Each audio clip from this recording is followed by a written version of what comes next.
Assalamualaikum Donatorius, bagaimana kabarnya? Sehat? Ya, usahakan Anda sehat agar hutang bisa segera lunas. Karena jika Anda sakit, siapa yang mau bayar hutang Anda? Nah kan? Tapi kita tidak mau bahas soal hutang piutang kali ini karena saya tahu bicara perkara itu tidak akan ada habisnya. Oh no! Video ini kali kelimanya saya review film Jason Statham berjudul The Italian Job, dirilis 11 Maret 2003 berdurasi 111 menit aslinya. Filmnya diproduksi oleh Gary Gray, pengarang skripnya Wayne dan Donna, dua bersaudara, dan diproduksi oleh Donald DeLine.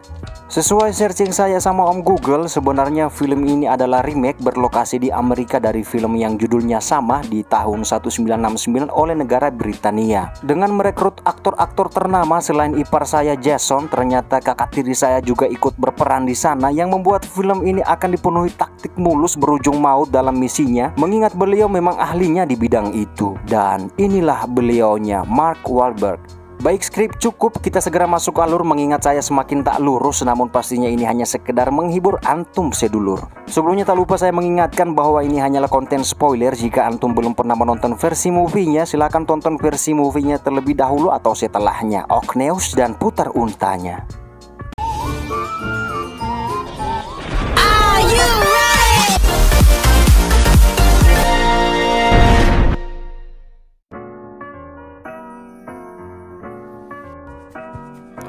Di scene awal memperlihatkan suasana bahagia antara si ayah dan anak, namun tidak di saya, jangankan berlian, paket data pun susah belinya. Guys, kapan normalnya? Dengan bantuan Charlie menebus jaminannya, akhirnya mendadak si ayah atau John namanya keluar dari penjara tanpa sepengetahuan Stella anaknya. Dengan kado berlian itu sebenarnya si ayah sedang merayunya agar tidak memintanya untuk langsung pulang ke rumah setelah pembebasan itu. Karena si ayah punya tugas terakhir yang harus dikerjakan bersama Charlie dan kawan-kawan. Dengan meyakinkannya, si ayah berjanji untuk pensiun dari segala pekerjaan beresiko penjara ketika misi kali ini selesai, yaitu melakukan perampokan di tempat penyimpanan emas batangan senilai 35 juta dolar tak terhingga jika dirupiahkan. Si John sendiri adalah ahlinya kunci kelas berat. Tanpa bantuan alat apapun ia bisa membobol semua brankas yang ada di kota itu. Sebelum beraksi, si Charlie mengingatkan John bahwa dari markasnya para sipir hanya butuh 7 menitan untuk mereka bisa sampai di TKP. Itu artinya si John hanya punya waktu 4 menit untuk membobol brankasnya agar mereka masih punya 3 menitan untuk meloloskan diri dari sana. Nah, sudah kubilang kan beliau ini ahlinya taktik. Saat semua telah berkumpul, mereka pun segera menuju ke lokasi target yang sebelumnya rekan mereka si Steve namanya sudah berada lebih dulu di lokasi itu. Steve, how we looking? So for the next 45 minutes, It's the devil inside them.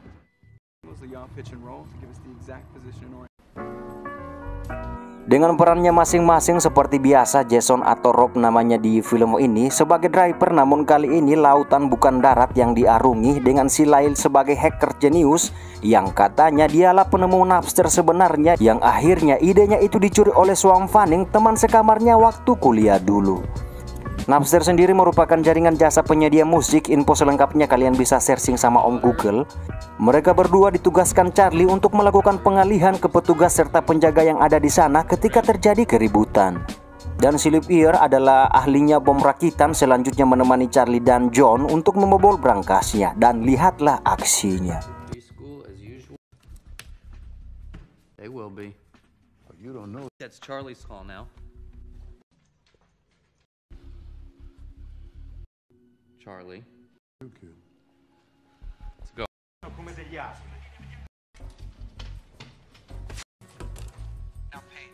Okay, left ear, you're up.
Tak berselang lama sebelum petaka, mereka pun bersulang untuk kemenangan sambil John mengakui kehebatan dan memuji-muji Charlie atas taktik cemerlangnya, sembari memberi nasihat kepada mereka semua. Listen from an old else could have done that. No, but don't spend it.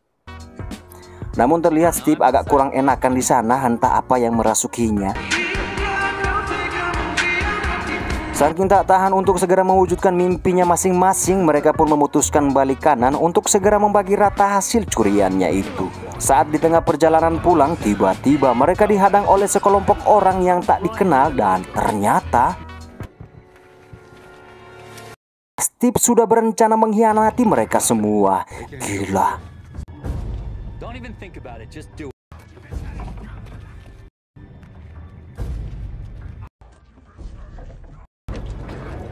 I think that's probably right, John.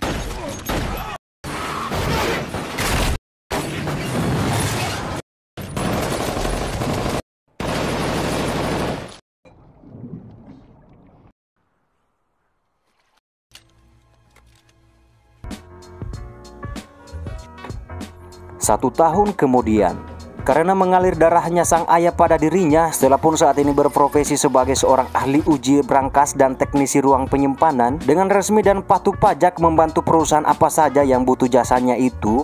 Hingga setelah usai uji coba salah satu brankas di sana, dengan buru-buru ia pun segera balik menuju kantornya.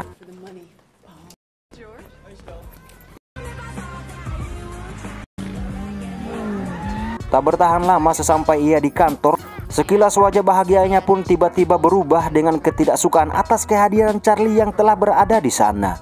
Karena sebelumnya yang dianggap sebagai penyebab atas kematian sang ayah kala itu adalah dirinya.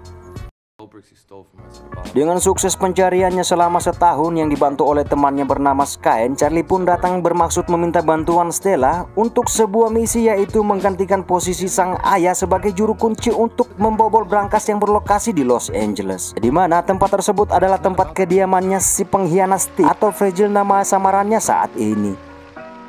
Awalnya ia memilih untuk mengikhlaskan masa lalunya itu, namun setelah melihat foto dan mengingat kenangannya bersama mendiang sang ayah, membuat ia terpikir untuk memberi penjahat itu sebuah pelajaran yang berharga. Hello? Are you ready? Esok harinya pun tiba, Charlie mengajaknya bertemu teman-teman setimnya untuk saling mengenal satu sama lain. You know, he's who really said Sean. I think it's his first time riding that bike. That's left ear. When he was ever since. Your will, man. Once drove all the way from jail cell from women who saw him on the news. Me? Well, I've been a thief since I had babies. See you, man. Good? Hey. How you doing? Try 165. I lifted some. Handsome. Can you help me? Security system. How good is it? Here's the status. It's an anti-security booth with prime. Setelah penyusunan rencana, tahap pengecekan segala sudut tak dilewatkan di kota itu guna menyempurnakan aksi mereka tersebut, dan terlihat pula si pengkhianat Steve berada di sana. Last 20 times. Let's get to work. If we had green lights all the way, we could do it. Di saat bersamaan, Steve menemui Yevhen, pemilik toko emas di sana yang menjadi langganannya. Di mana Yevhen adalah adiknya Pak Maskop namanya, yaitu sang penguasa tembaga dan hal lain yang berkaitan, dan juga salah satu geng paling terkenal dan ditakuti di kota itu. Where'd you say you got these? I didn't. Esok harinya pun tiba. Setelah berhasil mengelabui dan mengambil identitas petugas teknisi di sana, mereka pun segera mengirim Stella untuk menyamar masuk ke rumahnya Steve dan mencari tahu tempat brankas emas itu disembunyikan.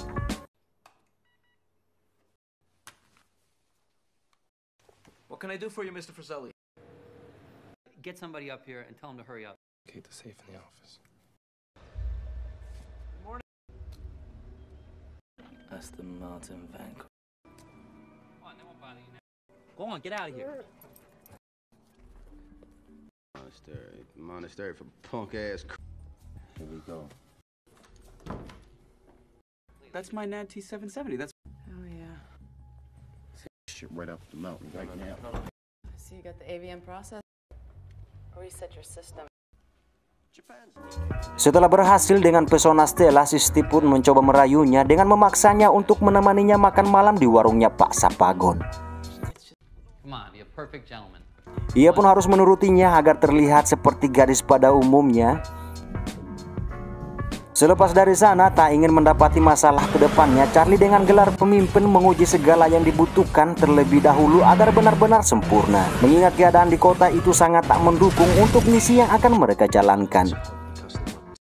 Rob's mechanic friend. Hey, what's up, man? We need to pack up to 2,700 pounds of car. What do we do, man? 10,000. To meet yet?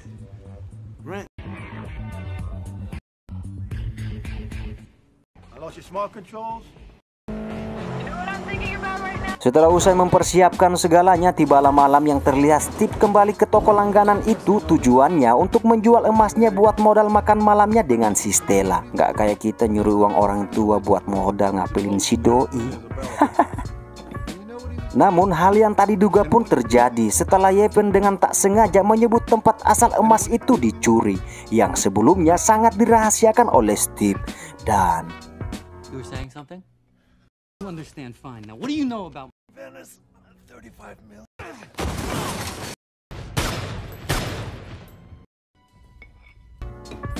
parahnya yang tadi ketahui Steve, orang yang datang ini adalah si Meskop, kakaknya si Yevhen yang telah dibunuhnya itu. Itu berarti Steve sangat salah telah membunuh adiknya sang ketua geng yang ditakuti di sana.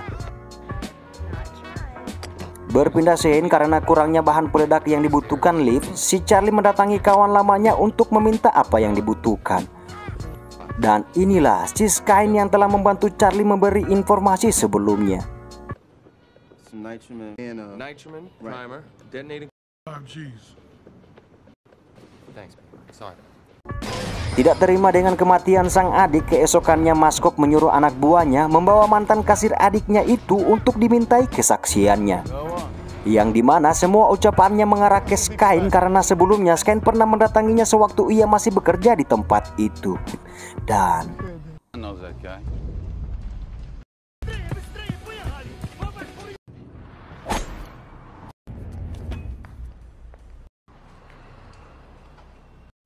tell me why. malam pun tiba, hal yang tadi inginkan pun terjadi. Saat mereka ingin melancarkan aksinya, ternyata tetangganya Steve sedang ada acara hitanan di sana. What the hell is this, Ella? I know. Shit! Need him to ask you out again. Tak ingin mengambil resiko, mereka pun membatalkan misinya itu dan lebih memilih untuk memantau kencannya Stella bersama Steve di warung makannya Haji Ilham. Lalu tiba-tiba It's charming. Where'd you pick that? I got my wrist. Right up until the minute I shot him. Things all here. You know, the only thing we're...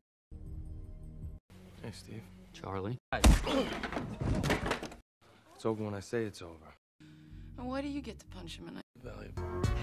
esok hari mengetahui kehebatan Charlie dan mantan timnya, Steve pun bergegas ingin segera pindah dari kota itu.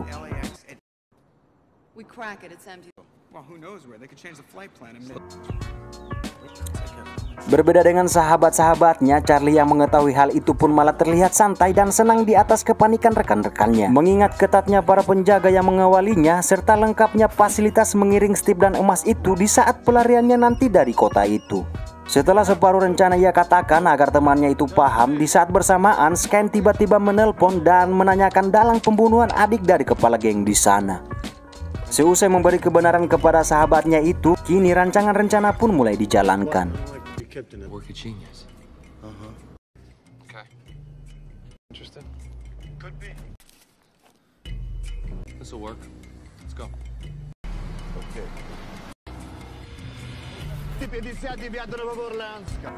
Hingga keesokan harinya, inilah momen terlihatnya trik yang sangat cerdik dan mulus dari taktiknya seorang pemimpin misi ini. Sempat mengalami sedikit ketidaktepatan dalam perkiraan sebelumnya, namun karena bawaannya tenang serta kecerdasan yang dimilikinya, dengan mudahnya ia menemukan solusi dari permasalahan itu. Dan lihatlah aksinya.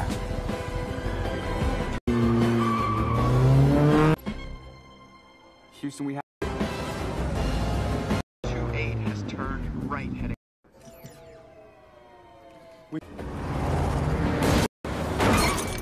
Highland? Police scanners are saying computer. Come on, take.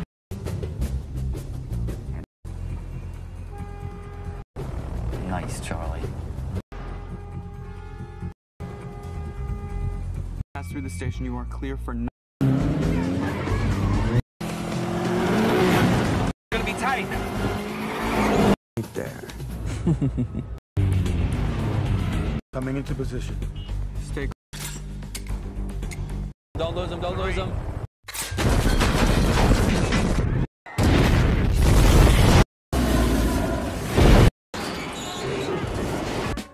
Setelah berhasil melumpuhkan petugas dan sopir mobil itu, segera saatnya tugasnya Stella untuk membobol brankas. Namun seketika ia pun merasa pesimis karena brankas itu ternyata telah diganti dengan tipe high quality yang pengamanannya sangat rumit untuk dipecahkan dan butuh alat bor khusus untuk membobolnya. Di sisi lain, para penjaga di sana telah mengetahui posisi truk dan segera menuju ke arah mereka.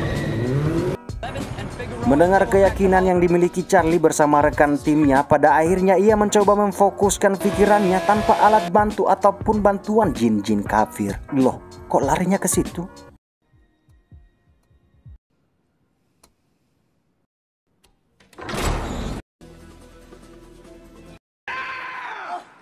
Setelah berhasil memindahkan emas itu, mereka pun bergegas ingin keluar dari sana. Namun tak semudah itu Ferguson. Di belakang mereka para musuh sedang mengejar. Untunglah sebelumnya mereka telah belajar caranya. Dengan jurus yang saya ajarkan, masalah itu pun bisa diatasi.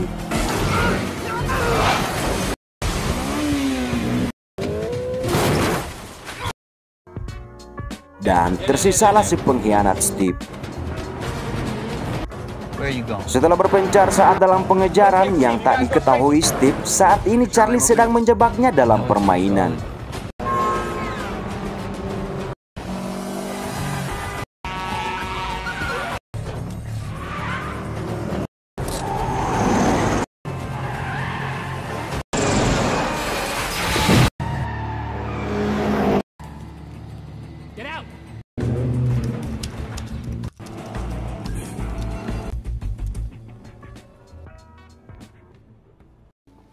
$5,000 you put me inside that car. Hingga sampailah di titik tujuan dan The helicopter routine, I mean, you've got nothing. I got this. Mashkov. Some insurance, Steve. Have you killed my cousin yet? We're the only ones with guns. You'd be very interested in some of the machines. dan tomat. Ending yang sangat menyakitkan bagi seorang pengkhianat. Pesan moralnya yang bisa kita petik di film ini, janganlah pernah kita mengkhianati teman dalam keadaan apapun, apalagi karena sesuatu yang hanya sementara, karena yang benar-benar teman sejati susah dicari. Jadi jagalah kesetiakawanan Anda. Okneus. Saya segenap redaksi SIQ memohon maaf jika banyak salah kata. Terima kasih dan selamat beraktivitas kembali.